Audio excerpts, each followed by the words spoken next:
தமிழ்நாட்டின் கோவில்கள் பாரம்பரியமும் மெய்யான ஆன்மீகத்தையும் வெளிப்படுத்துகின்றன.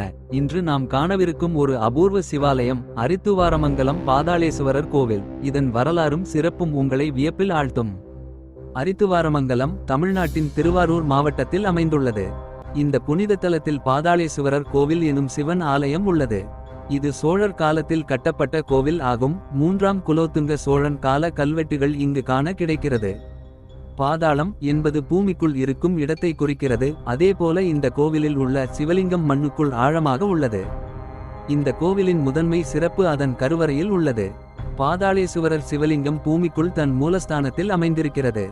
பக்தர்கள் கோவிலுக்குள் சென்று ஒரு சிறிய வளைந்த இடத்தின் வழியாக லிங்கத்தை தரிசிக்க வேண்டியதுதான் இங்கு உள்ள முக்கிய தனிச்சிறப்பு. பாதாளேசுவரர் கோவில் ஆன்மீக ரீதியாகவும் மிகுந்த முக்கியத்துவம் வாய்ந்தது. இங்கு வழிபடுபவர்கள் பித்ரு தோஷம் மற்றும் பிற குடும்ப கஷ்டங்களில் இருந்து விடுதலை பெறுவார்கள்